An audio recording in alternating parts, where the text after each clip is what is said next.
This is the BiggerPockets Podcast, show 829. These pillars are the three things that I recognize if I can succeed in each of these three: how well I keep the money I've made, how much money I can make, and then how well I invest it. Wealth just happens. Much like if you get your diet right and your workouts right, physical fitness will just happen. What's going on, everyone? It's David Greene, your host of the biggest, the baddest, and the best real estate podcast in the world, the BiggerPockets Podcast. Every week, we are bringing you the stories, how-tos, and answers that you need to make smart decisions in today's ever-changing real estate market. You know what, David? Listen, let me jump in here. Let me do the intro. All right? You take a seat. You always do the intros.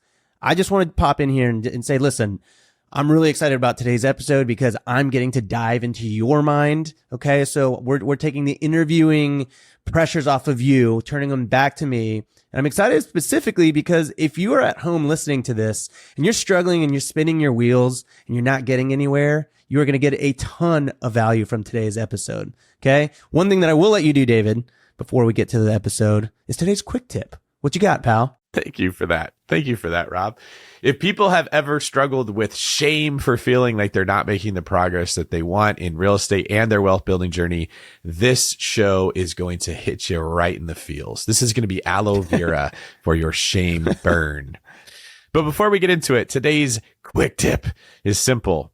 Tracking gives you power. Speaking of power, quick tip number 2, the long anticipated book by our friend David Greene here, Pillars of Wealth, is coming out soon. So you're going to want to pre-order that book because when you do, you're going to get a ton of extra content and goodies that are going to set you up for some solid wealth building. So if you want to get your hands on a copy and pre-order everything, and if you want to find out everything there is to offer, head on over to biggerpockets.com/pillars.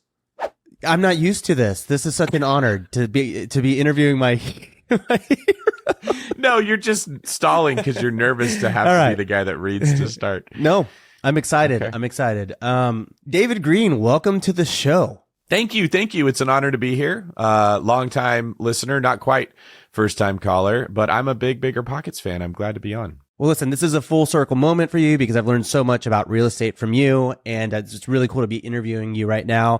As I understand it, you have a new book coming out, but before we get into that, I want to set the stage for folks at home, okay? If you're listening, it's because we know that you're a real estate investor, and oftentimes with guests, we always focus on the investing part of their journey, right? The part that they've already become very successful at, but often I know it feels that we skip over all the things that they did before they started investing. So today we're going to lay the foundation on everything that it takes to build wealth.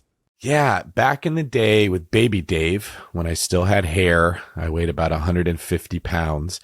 Things were a lot different. I started off working in a sandwich shop called Togo's, and then I got a job at a restaurant, and I was a busboy, and I eventually made my way up to waiter. And I would track the money that I made working in that restaurant every single night. Now, I was doing that because to me, it was insane how much money I was making bussing tables. So I would look at the dollar per hour I was making, right? Back then, minimum wage was probably like $5.50 or something an hour. And I got this job at a restaurant and I left with $30. 6 servers all tipped me $5. And I was like, this is doubling the money that I probably made for my 6-hour shift. This is crazy. Like, I got paid for twice as many hours just because I got tips. And none of the other busboys even thought it was a big deal.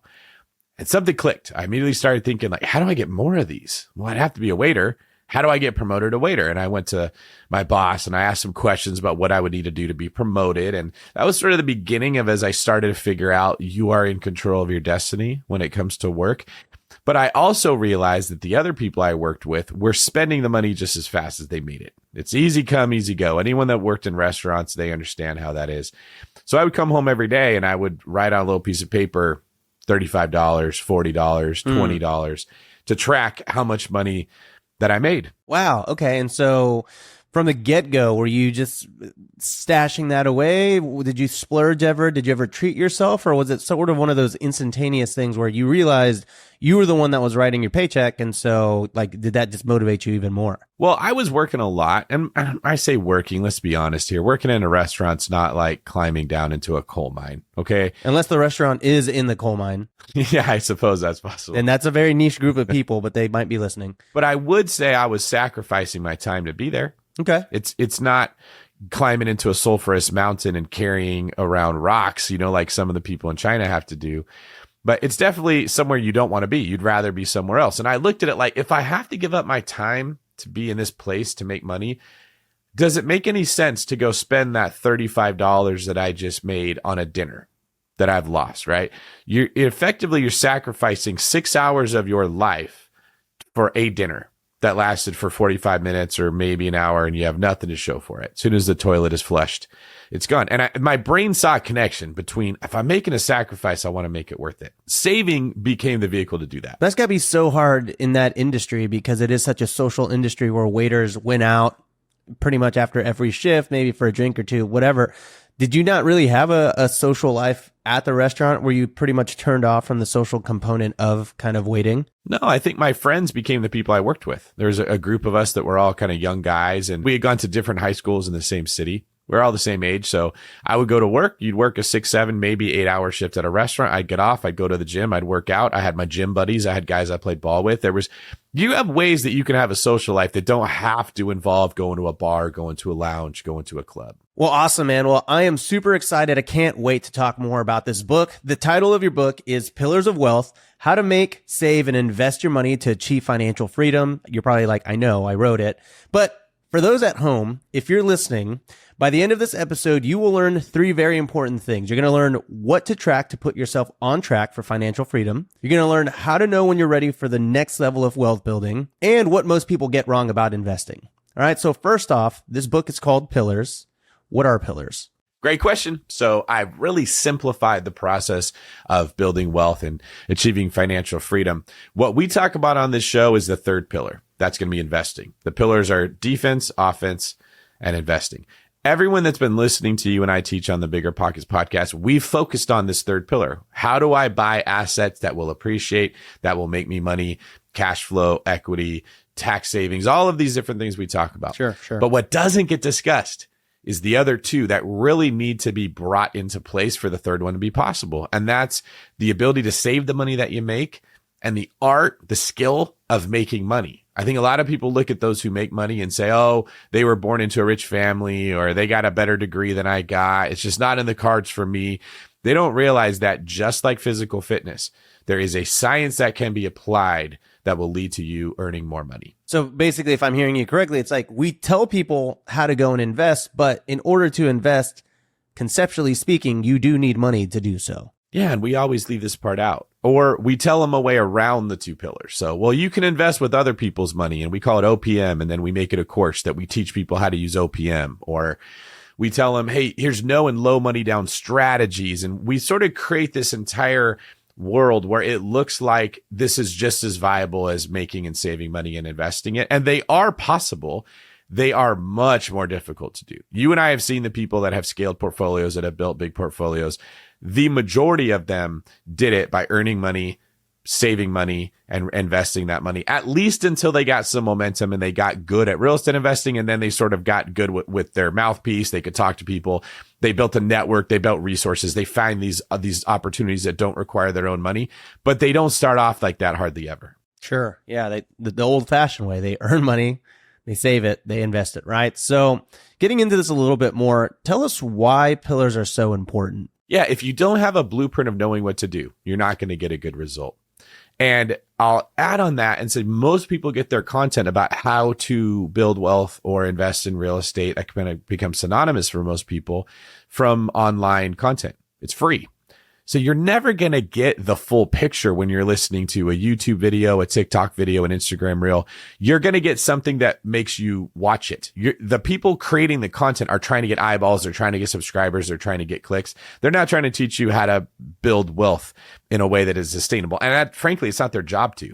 They're not being rewarded for teaching that. If I use a fitness analogy here, there's a lot of people that want to be fit, but if you're only shown a 30-second reel on Instagram of a person saying this squat is better than that squat, it's entertaining. It catches your attention. You walk away feeling like you learned something, but is that actually going to be what gets you fit? And Rob, I could throw this back to you. You've been on a nice little fitness journey. You and Tony Robinson have sort of taken upon this challenge.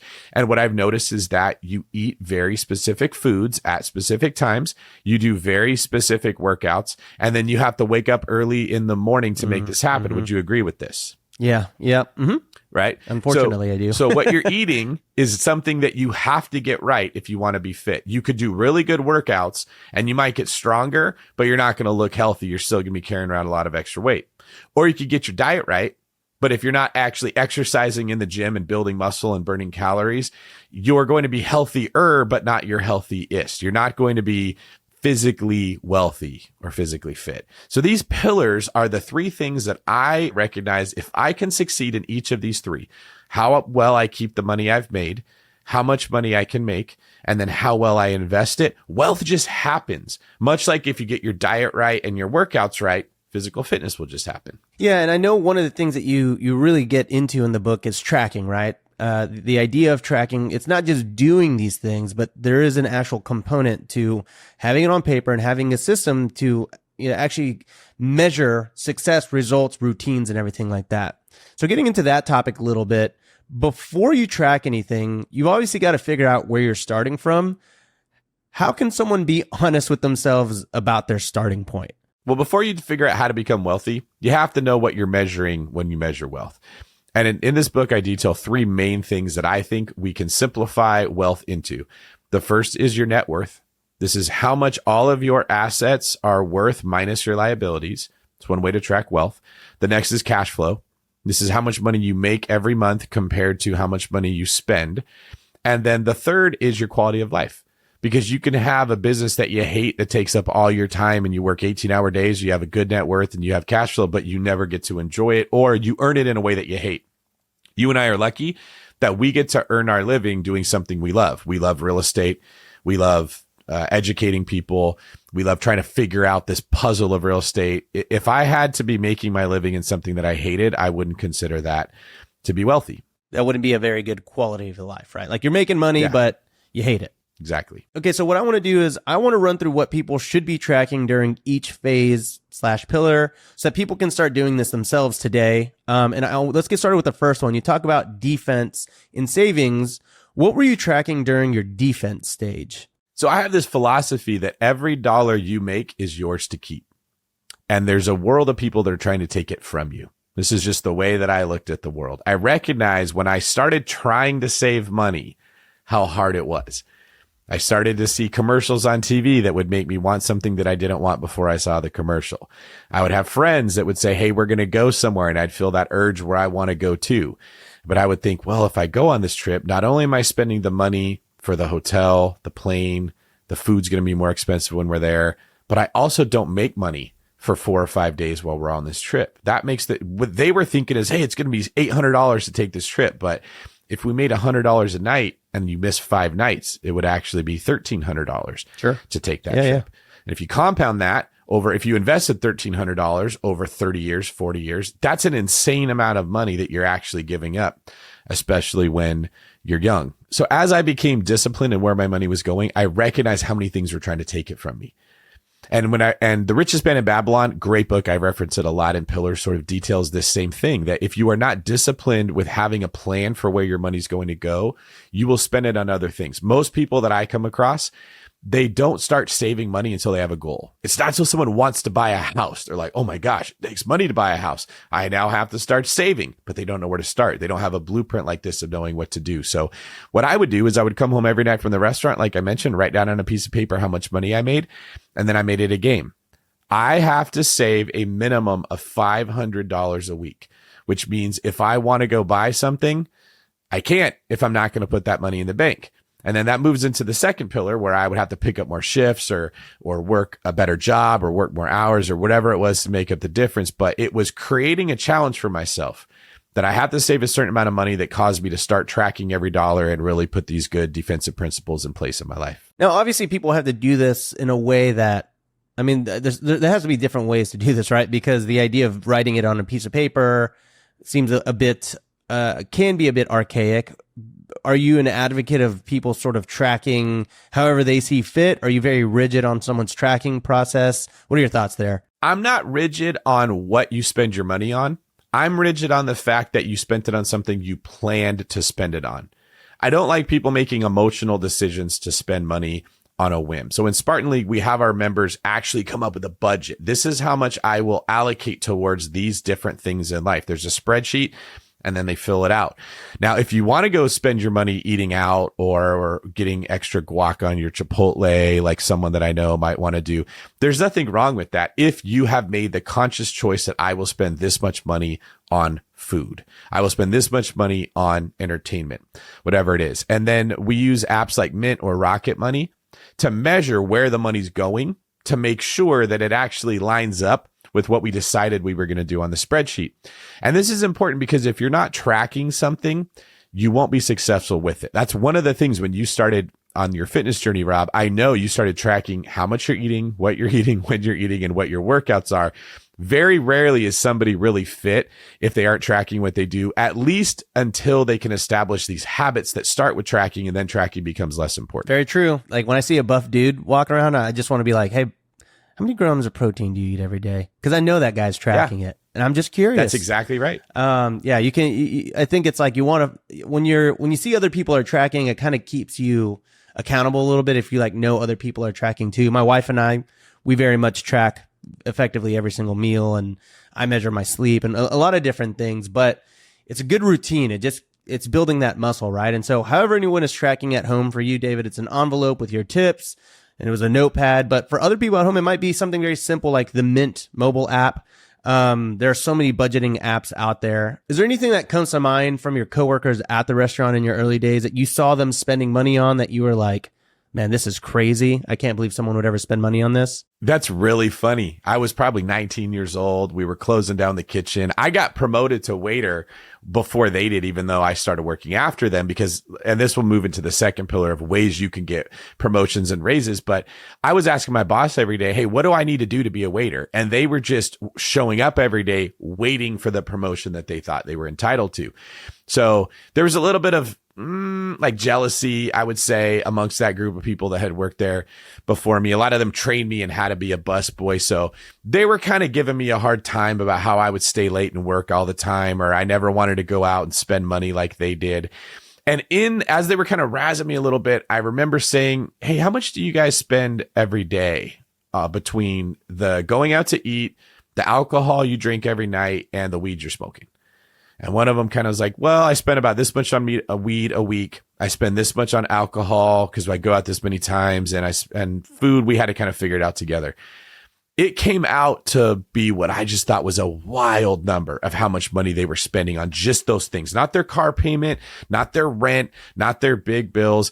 It ended up being like 15 grand a year. Wow. And I did this little, in my head, I was like, okay, we're all in college. We're all freshmen in college. That's going to be $60,000 when you graduate college. That will be gone. And remember, this is like 2003 money. That's even more than it is today. Yeah. And I just thought, it doesn't seem like a lot of money when you're just spending it in the week, especially when they would think, well, I could just make more. I'll pick up another shift. I'll make $100 and I'm good. But over a course of time, that becomes really big. And if you think about what $60,000 can do if you invested in real estate, that's 20% down on a $300,000 house. That $300,000 house becomes worth $400,000 after 5 years or 6 years. Now that's $160,000 that you could have had over just 4 years. And something clicked where I realized what appear to be small little decisions, they actually amplify into massive ones when you compound them over time. So give us an idea. What is mastery of this first pillar, the defense, the saving pillar? What does mastery of this look like? So the example I give in the book is most of us are in a river and we're floating with the current that we don't recognize because our eyes are closed. And our eyes are closed because we are not tracking where our money goes. We don't think about it. We use a credit card. We have a rough idea of how much we make, but most people listening to this have zero idea where their money is actually going. When you're in a river and your eyes are closed, you don't feel the current. You don't know where you're going. It's taking you backwards and you don't realize it. When you open your eyes, that's when you start tracking. You realize, oh my gosh, all my money is disappearing. I'm getting nowhere. This is why I'm not making any progress on my goals. I'm listening to podcasts. I'm watching YouTube, but I haven't bought any real estate because your money is disappearing. Yeah. When you put your foot down in the riverbed and you say, I'm not going to move in this direction, I'm not going to spend the money, that is when you feel the pressure of the current that's been there all along. You don't realize the temptation and the emotions and the feelings that cause you to spend until you make up your mind you're not going to spend. And the tool that you need is discipline. You have to track where your money's going and be disciplined to stick with it. Just like I'm sure there's times that you want to get the burrito instead of the burrito bowl and you got to tell yourself no because it doesn't match with your macros.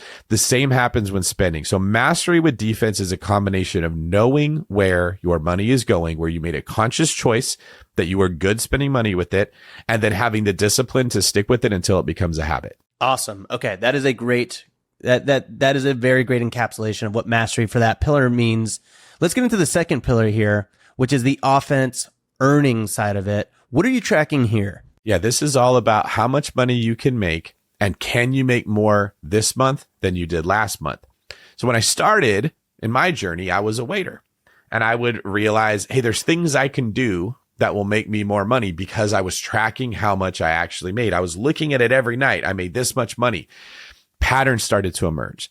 If I can get that section in the restaurant, it's got the 5 tops, the 4 tops, the bigger tables.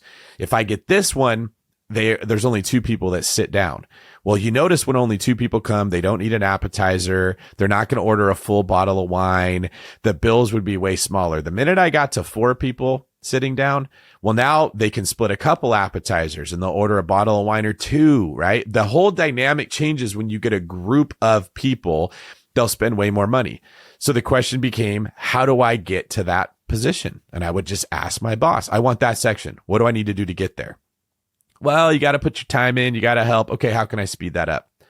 Well, if you could work on weekends, that would help a lot. I have a hard time getting people to work weekends. Great. I'll work every Saturday and Sunday as long as you give me that section. Tell me what success looks like. Well, I want the customers to be happy. They would actually track, the restaurant would track the average cost per person of the people that came in. So I realized I got to have the highest, every one of my customers basically had to spend more per person than all the other waiters because that was a metric I could show my boss. I realized that in restaurants, you sort of get sat one table, then the next person, then the next person, there's a rotation. Well, at the end of the night, they stopped seating all the servers except for one called the closer. And I realized if I'm the closer every night, I could take a normal night, which might be 5 tables, and I could get another 4 or 5 just from closing. Now I was way busier. I had to stay later. I had to make some sacrifices, but I could double my money just from closing.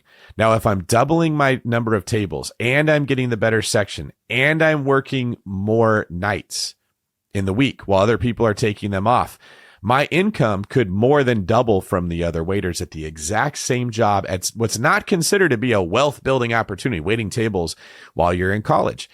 And applying that successfully eventually led to me graduating college with my school paid off, my car completely paid for, and $100,000 in the bank. Wow. Dang, from college, you had $100,000? And 0 debt. Yeah, I walked out of college with that money and I didn't have this crazy job. I wasn't working at, a day trading company or doing Bitcoin or anything. It was just the blue collar stuff. But I learned these principles, these patterns that led to success making money. And then when I got out of the restaurant industry, I became a police officer. And the only way you make more money there is overtime. So I started to learn, what do I need to do to get the sergeants to call me first whenever there's an overtime shift? How do I get them to like me so that they want me to be the one that comes to work? I put speed dial on my phone so that when dispatch said, hey, we have an overtime shift coming up, that phone was already ringing and I was going to be the one saying, I'll take it.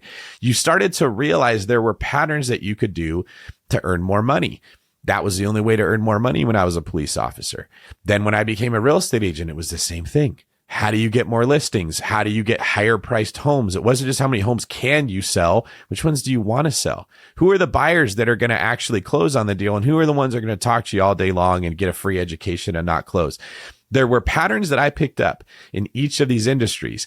And what I learned was I would have to change David if I wanted to make more money. I couldn't just look for the job that paid more. I had to become what that job demanded in order to get these opportunities. So I understand that part of it, but help me understand, what are you actually tracking in that side of it, right? We know the earning side, we got to put in more time.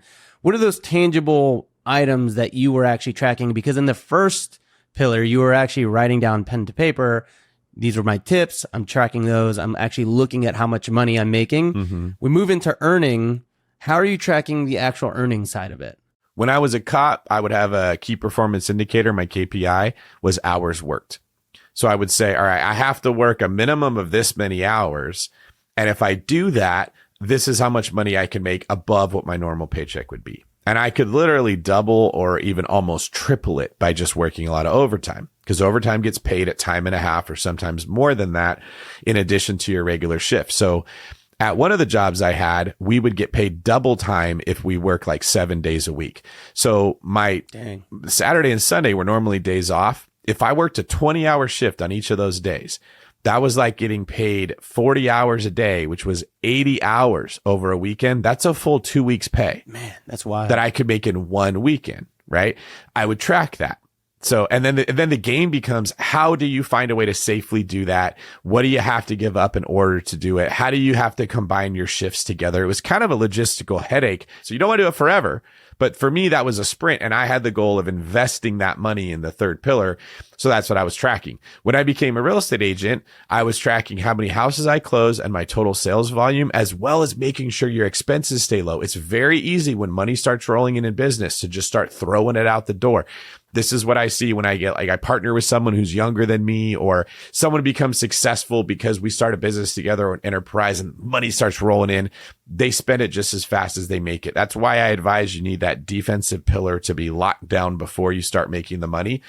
But we train our students to track every month how much money they made and was it more than last month. And then the question becomes, what would I need to do differently? Do I need a new job? Do I need to be in a new industry? Do I need a side hustle?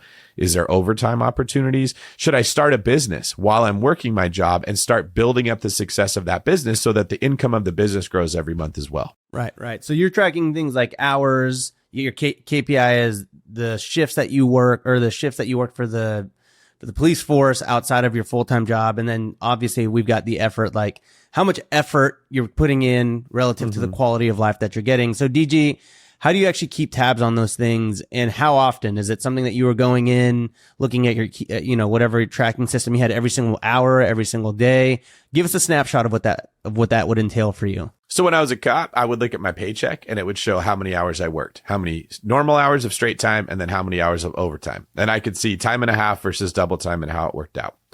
When I was a real estate agent, I would have a profit and loss statement that I would look at every month. This is how much money the company earned this month versus what it earned the last month. And it doesn't really matter what you make. It matters what you keep, right? So the minute you start tracking it, Rob, here's what's crazy. Your brain starts looking for ways to make it better, right? If I took this many listings versus this many buyers, I made this much more money. If I got a listing, I could usually get another listing out of it because the neighbors would see my sign and I would go talk to them and I could get another one. Or if I got a listing, I can hold an open house and I could get 2 to 3 buyers out of that. So it became pretty clear tracking listings would lead to more money than just tracking the buyers. You started to see where everyone's opportunity is individually. And that's what I'm saying. Like, not everyone listening to this is doing the same thing. Some of them work in a 1099 position. Some of them have a W-2 job. Some of them have a side hustle. Some of them are house flippers. Everyone listening to this has a different way they make money. But mastery in the second pillar really comes down to adapting yourself to be what the market wants. The chapters in that are about leadership. It's about taking more responsibility. It's about looking for ways that you can pitch in and help the company and not just saying, well, that's not my job, I don't want to do it. It's about the pursuit of excellence. Are you really trying to be good at what you do? You and I are in this podcast position. We talk frequently every week. How do we make the show better? How do we bring more value to people? How do we be better than the other podcasts that are out there? That is the pursuit of excellence. You're looking at your YouTube videos, you're looking at your social media and saying, how do I make this better? How do I make this better? And your stuff gets better and better as you go. I talk about the winning mindset. This is how winners think. I have a video that I'm going to be posting on my Instagram that talks about how losers tend to look and say, well, it could have been worse, right? Well, at least I showed up for work. Well, at least I have a job. Winners say, how could I be better? How could I brought more value? Those little things, when people start making adjustments, they will see that their income starts to improve. That's a good snapshot of the mastery component of pillar number 2. Now I actually want to get into what we've covered the foundations here, right? That's the saving, the earning. But I do want to get into the stuff that I know everyone's waiting for. It's going to be this third pillar, which is investing. Again, let's start with what to look at in the investing side of it. Can you talk about some of the ways that you track the actual real estate and the investing side of your operations? Yeah, I have a spreadsheet with all the properties I own, and I track the things that I mentioned before, the net worth, the cash flow, and the quality of life. So this spreadsheet shows what a property is worth right now, how much I owe on it, what the interest rate is, and then another one will track how much that property made that month and how much that property cost me that month. It's the same principles that I was describing with my personal budget that I apply to my portfolio. And then the third thing I look at is which of these properties are causing me a headache? Which of these are decreasing my quality of life? And is the juice worth the squeeze? What I find is that some of my nicer properties in better areas that are more expensive, they can cause a headache, but the juice is worth the squeeze. Their equity grows every single year. The cash flow goes up more than it did the year before. Versus some of the stuff I bought at the beginning of my career that was lower price, not as good of an area, it caps out. The equity is not growing, the cash flow is not growing, and the headache is still there. It becomes very obvious those are properties I need to sell and 1031 that energy into something that's going to grow more. Other people see the spreadsheet and they think it's brilliant. They're like, I can't believe you did this. To me, it was obvious because I started tracking my tips on a piece of paper. And then I started tracking my profit and loss statements with the company. It becomes natural when you learn these fundamentals. Are there anything that kind of stand out that you think that real estate investors should be tracking outside of the actual P&L? They should be tracking how much a property is improving in value. It doesn't get talked about. We always focus on cash flow, and a profit and loss statement typically will only show the cash flow. Okay. And it's important. I'm not saying it's not important. We do like to make money in this industry. Yes. But we only look at making money through cash flow. If you look at how much money you make through equity growth over a 10-year period of time, it dwarfs whatever you made in cash flow. So that's where my philosophy came that cash flow is a defensive metric. It keeps you owning the property. You don't go into foreclosure, but you don't make a ton of money like you do from equity growth. And once you start tracking your real estate, these patterns will start to emerge. You really should be looking at which properties went up the most and which properties had the most rent increases, because appreciation affects more than just the value. It does affect the revenue as well. Sure. Well, you did mention that you track the quality of life, right? Aspect of this. That's not something obviously you put on a spreadsheet, but is there a tangible way that you track that? Not quality of life, but I guess sort of like the headache factor of it, right? You've got these properties that they're not appreciating, they're not making as much cash flow, they're huge headaches. Is there a tangible way to say, man, the headaches that I'm getting from this property, I'm tracking it, I don't like what I'm seeing, I'm going to get rid of it? The thing with fitness is you only have so much energy and so many calories you can burn in the gym. You can't do it all day. But with business, you can. If you stay focused on dollar productive activities all day long, you will make a lot more money. So when you're tracking your quality of life, as you're looking at that spreadsheet that shows all your properties and you're seeing it's not making money or it's barely making money or it's only making money because I'm self-managing. There's some people that bought a short-term rental. They paid too much. They didn't buy in the right area. And they're like, yeah, my ROI is 11%, which looks good. But what they're not telling you is that's 40 hours a week of work to get that. And if they put that same 40 hours a week into a job, they would make way more than they make on the short-term rental. It doesn't get discussed on the YouTube video or the Instagram reel. When you're looking at quality of life within your portfolio, if you're asking yourself, how do I stay doing nothing but dollar productive activities? How do I stay in the gym metaphorically all day long? Certain properties start to become very clear that they are not worth your time of having. And if they have equity, it's a pretty easy answer that you should sell it and move that into something that will either take less of your time, be more enjoyable, or have an upside that's worth it. Yeah, I mean, we're trying to track a lot more these days. I mean, we track year over year revenue. Now I've got some cleaners that are actually tracking the photographs of the home post clean. So it's time-stamped photos. And this has actually been pretty big for us because not only are we tracking that, but it's like when a guest says they didn't break something, we can send them a photo of the cleaners that just were in the day before and say, hey, here's what the room looked like yesterday. And so tracking really has a lot of implications. It gives you a snapshot of your business, but it also, I think, provides a little bit of accountability when not only you're tracking things, but you actually have your team tracking things as well and reporting those things back to you. And so that's sort of like what we're trying to incorporate now. It's like, we don't want to just let things sort of accumulate like our reviews without reading them. We now read through them and we say, all right, hey, we've seen this same thing happen 3 or 4 times. Where's the accountability here? Like, whose job is it to address this one thing? So I think that to really start excelling in this investing pillar, especially when you start building out the team, is actually having that tracking reported, having individual tracking, I guess, for different team members in their role, reporting it back to you. And that's, to me, we're starting to see so many more efficiencies, because when it's all out in the ether and it's not really written down on paper and you don't have a system in place, how can you really track your business? You can't, it feels like. You don't. And accountability is the key word that you said. I was just talking to one of my business partners last night, and they called and they were upset because they realized that we haven't been closing the leads that we have been getting. Our agents haven't been closing them. And I said, well, you're supposed to be meeting with them every week. How did you not know until several months went by we weren't closing leads? And they said, yeah, I stopped meeting with them. I just trusted that they were doing their job. I was like, that's the problem, is we all want to, the first thing we throw out is accountability, which is what tracking does. It's like yeast. If you don't have yeast in the bread, it's not going to rise. It doesn't matter how incredible your business is, how incredible your bread is. Without yeast, without accountability, it doesn't turn into anything.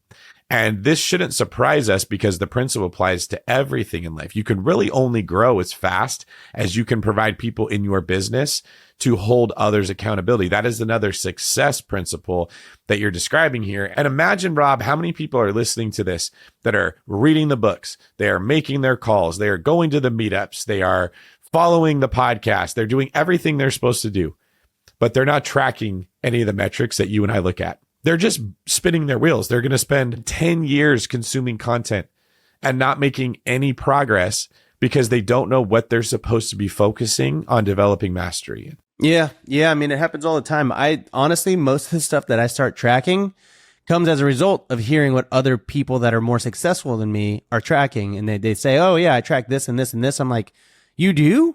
It's so simple. I'm like, oh, I guess I need to track that. And when I start tracking that, I'm like, whoa. There's a huge discrepancy here in the system as a result of having been so loosey-goosey with it, right? So it really is what legitimizes your business, is the tracking component of it. So this is the last pillar. It seems like it's always an evolving thing to track the investing side of your business. Can you even master this? Is it possible for someone to master this, or is it just something that you always have to grow and evolve in? Well, you can measure the money that you've invested. How much has it grown? Not just from cash flow, which is typically we only measure the ROI. This is where I think we get it wrong, Rob. We look at a property and we analyze it and we say, it's going to earn me a 7% return on my investment. And we say, okay, that's good enough. I'll buy it. But then we don't continue to track, because the rents tend to go up and the mortgage usually stays the same if it's a fixed rate mortgage, but the equity also goes up. It's not a one-dimensional investment like it looked like when you were analyzing it to buy. It becomes a 3-dimensional investment. You made or lost money based on equity going up or down. A lot of the investments I buy, I add units to them. I call that forcing cash flow. So when I bought it, it made me this much money, but now that I've added units to it, I've added square footage to it, it's making me more. Are we measuring how much the property is making me in relation to the equity it has, return on equity? Or are we only looking at the return on the investment? If your properties are performing well, they're steadily going up in value, the rents are steadily increasing, you've added units to them to increase even more revenue. So now you have 2 or 3 units that have increasing rent instead of just one. You can start to see how mastery in that third pillar is developed. You're making sure that the energy that you've invested through the medium of money is growing, or if it's not growing. Sometimes we'll do retreats and people will bring their portfolio and they'll say, here's my portfolio. And they've got this beautiful spreadsheet that tracks everything well. And their properties are not going up in value and they're barely cash flowing, if that. But they say, I've got 12 doors. I've got 18 doors. They're measuring the wrong metric. They're not looking at if the money is actually growing. That gives us a pretty good idea, I think, of the tracking of each of the pillars. But now that we know what to track, what do you think most people are actually failing to track? Is there something you always see? And what are some of the pitfalls of each pillar when you're really going all in on the idea of tracking? Well, first off, real estate education in general has become terrible at telling people to focus on acquiring cash flow. We will tell people, hey, if you get X amount of units, you'll have X amount of cash flow, and then you can quit your job. You can buy a Ferrari. It's like, if you do a really good job being disciplined, you can make really stupid financial decisions as a result. Would you ever tell someone, if you get to where you can work out for 2 hours a day for 5 days a week, you can go eat an entire cake? It's foolish when we look at it outside the realm of real estate investing, but it's normalized in our industry. I think that it's much wiser to be teaching people, let's figure out where your money is going. Most people are failing to track where their money is going in the first place. They treat money like it's this, like a money tree. If I can just earn more of it, I can spend more of it, but you don't get anywhere that way. Knowing where your dollars are going, how much of it is going into real estate, and how well it's performing, we are woefully bad at. Like I just mentioned, we're not even tracking how much your total net worth is growing, how much a property's value is growing. We're just usually focusing simply on cash flow. I also think people are failing to track the effort that they put in every day in their job. Now, I know that this is a novel concept, okay? But I talk about how everyone should go to work and they should have the attitude of, it's the last day of tryouts and I don't want to get cut. We can all, every one of us, can control the effort that we put into our job. And I think a lot of the time we clock in and we clock out and we say, I did my job, and we pat ourselves on the back, but we don't ask ourselves if we tried our hardest. I come from a sports background. I played basketball. You can be on the court for the whole game, but that doesn't mean that you contributed the same way. The idea was to play a perfect game. How hard can I work? How many turnovers can I cause the offense to have? How many guys can I get open? Even when I don't have the ball in my hand, there was a ton of things that I could do in basketball: setting screens, blocking off defenders so other guys could get to the rim, making the pass, drawing to defenders to get other people open. There was always something you could do, even just running a fast break so that the defender has to pay attention to you and the guy with the ball can get to the rim easier because you're distracting the defense. Do we take that attitude into our jobs? Can we all say that at the job we have, we are giving every single amount of effort we possibly have and looking for ways to be a better employee? Or do we take the attitude of, well, I'll try harder when the coach gives me more playing time? Well, when you give me the ball, then I'll try.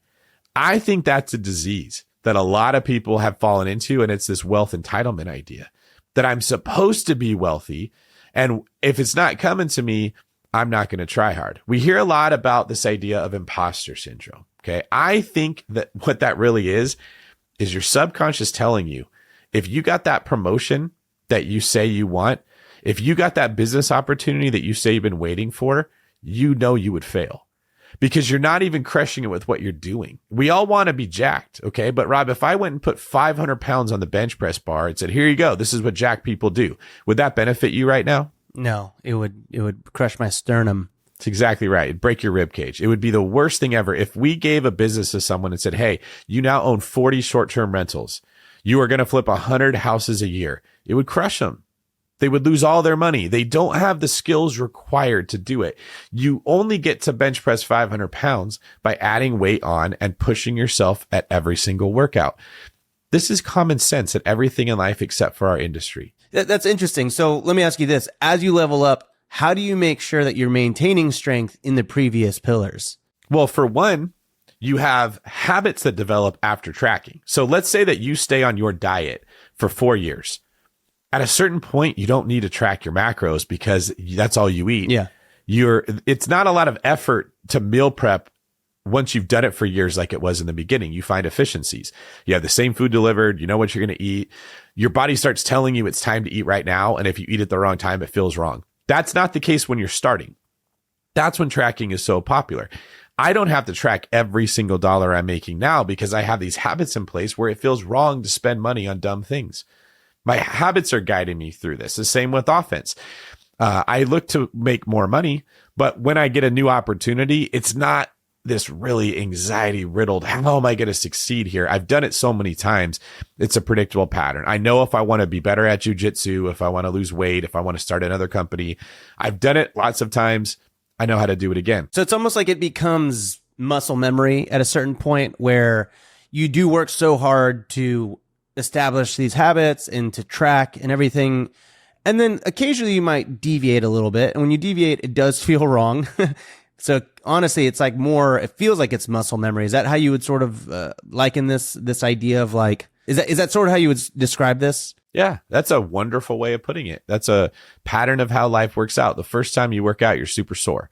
But if we were that sore every time, nobody would do it. Your body adapts to it. It stops being sore. Workout stops sucking when you've done them for a while. You actually start to crave the workout. It becomes something you want to do. Tracking, accountability, focusing on the pillars. It becomes easy and even fun once you've done it for a significant period of time. Well, it's awesome. So before we wrap up, can you just give us one big mistake that people are making with regards to their wealth building? I know this is something you've come across. I know this is something you've consulted people on. What's some of those common ones, if it's not one in particular? But give us like a quick one here, and then we'll close out the show. They're not putting their best effort into the opportunity they have right now, and they're telling themselves that I'll try harder when it happens. You can't have that attitude. You can't think I'm going to work really hard to get someone to marry me. And once I'm married, I'm going to stop and I'm going to chill. And it's going to be a passive relationship. I'm going to work really hard to get fit. And once I'm fit, I'm going to eat whatever I want and stop working out. I'm going to have passive fitness. It's a ridiculous thought, but it gets taught like that works in business. I'm going to build a big business, or I'm going to build a portfolio. I'm never going to look at it. It's going to be passive income. It could be passive-er. Okay, like we were just saying, it's less work once you've got good eating habits to stay fit. It's less work once you're good at working out. You've done it for a while, but it's never passive. You're still going to have to maintain it. People have this ridiculous idea that they're going to just buy some properties and it's going to turn into money. And then they think there's something wrong with them. They don't understand that that's not how the world works. If you stop paying attention to things, they fall apart. Or like I said earlier, they're not giving their best effort. If you're going to the gym every day and your goal is to leave without touching the weights, you're a fool. I would say if you have a W-2 job and you don't like it, but you're not working really, really hard to get better at it, you haven't earned the right to get to the next position in life where you can make more money. I remember this principle sort of revealed itself to me very obviously when I was on a hike with someone. It was like 105 degrees, very hot day. We're hiking up a hill and this person's complaining about how hot it is. Oh, I'm so hot. They just keep telling me how hot. And then they start moving at a snail's pace. It's so hot, Rob. Oh, I just can't do it. And they're crawling. And I was like, then let's walk faster to get out of the sun so you could feel better. Like you're doing the most counterproductive thing you could when you're in a situation you hate to say, well, I'm going to work less. I don't like my job, so I'm going to try less. I'm really overweight and I'm winded just getting out of bed, so I don't want to go to the gym because it's hard. If you don't like where you're at, the only way you get out of it is by working super hard, developing competence and eventually mastery, and then getting a job that you like more because you have the right skills. Everybody, if they take that approach, they may not all become multimillionaires, but they will definitely become financially secure. You can pay off a house and live without a mortgage. You can get all your credit card debt paid off and you can have a really healthy amount of money saved up. You can house hack a house every year with 5% down. There are so many wealth building options that are available if we take that approach. So then let me ask you this. What would you recommend to someone listening at home right now who feels like they're stuck or they're waiting on the next thing? Stop watching the influencers like you and I that can lift 500 pounds of financial weight. Don't worry about that. It would crush you. Ask yourself how many times a week you're going to the gym, and are you working out as hard as you possibly can? Are you maximizing the opportunities you have now? Are you looking for ways to build skills, to build talent, to improve your value at the position you have right now? Because if you're not, you don't want more weight. You don't want more responsibility. You don't want more wealth building opportunities. It's going to crush you. Start building what you've got and you'll build the skills and the opportunities will make themselves clear. Rob, you and I know this, man. We have businesses and we're looking for talented people all the time. Okay. Mm-hmm. Are you out there saying, you know what? This person's lazy. They don't give a good effort. They're not putting their most into life. But if I give them a job, I bet you they'll step up and they'll crush it for me. Yeah, usually not. Usually doesn't work out. I spent 5 to 6 years making that mistake with hiring, right? What I've found is the people that are going to work good for me are already working good where they are and they stand out. When I go to the restaurant, the waitress who's kicking butt, who's taking care of everyone else's tables, who's doing more than her job, if I hire her, she's going to work like that for me, right? When you come across someone in the industry and they're really good at what they do, you're like, I would hire that person for this new business opportunity. There are financial opportunities everywhere because successful people need other hard workers and other talented people to help them grow. You got to make yourself look like one of those people to get those opportunities. Oh man, that is awesome, man. That is good parting advice for everybody at home. So to recap our 3 pillars, we've got saving / defense, right? Not only how much money are you able to keep, but effectively, how can you cut some of those expenses, right? How much of the money can you keep? Because the more you spend, the less you keep. We got pillar number 2, which is the offense, the earning. Once you've got a really dialed approach to saving your money and stocking it, right? Stocking it away, putting it in an envelope if it's David Greene. How can I actually increase the amount of money that I'm making? What side hustles can I take on? How much more can I work? What double shifts can I pick up? And then how can I do that in a way that it doesn't terribly affect the quality of my life? And then we've got number 3, which is actually investing. Okay. Now that we've saved the money, we're earning more. How can we deploy it in a way that will help us build wealth? Did I get that correct? Great job. It's so simple. I've been listening adamantly for the past hour. It's like I'm watching a masterclass. It's hard to interject here because you're bringing such good knowledge, but I think I got it, man. I'm ready to be wealthy. Yeah. Stop looking for the way around the wealth building principle. Stop saying, what's the strategy when I have no credit, no savings, no skills, no work ethic, no girlfriend, no dog. I have nothing. How can I invest in real estate? Like for a tiny percentage of people, that can be a good idea. Right? My advice would be, well, let's work on why your credit's bad. Let's work on why you don't have any money. Let's work on why your boss doesn't like you. Instead of saying, my boss is a jerk. He wants me to be at work at 9 o'clock every morning. That's just not me. Let's fix those problems. Let's build the foundation that you need to be able to handle the wealth when it comes, and it will come your way. Awesome, man. So for people that want to find out more about you on the internet, they want to pre-order your book, can you give us a little bit of info, upcoming dates, all that good stuff? Yeah, I'm really trying to build a tidal wave, a huge community around this concept. I think it's what America needs, and I think it's what our listeners need. I think a lot of them have the skills, the brain, the knowledge to make it in the world of real estate investing, but they don't have the habits that are right. So you can get the book at biggerpockets.com/pillars. And please do. You can learn about me at davidgreen24.com or spartanleague.com. And you can find me online at davidgreen24. If you like this content, if it resonates with you, but you feel like you just don't know where to get started, or you need some accountability, you need some mentorship or some guidance, please do reach out. And please, as you're listening to future episodes where you hear other people sharing their stories of how they built wealth, ask yourself, who would I need to become to do what that person did? Not how can I just find a way to get the results they have? Awesome. Well, you can find me over at Raw Built on YouTube and on Instagram. And of course, if you guys are looking for some really, really great content, we actually have an amazing episode that we're about to release with David Lecko on off-market deals. So be on the lookout for that specific podcast. It's coming out soon. David, close us out. This is David Greene for Rob, asking me the right questions like Barbara Walters Abasolo. Signing off.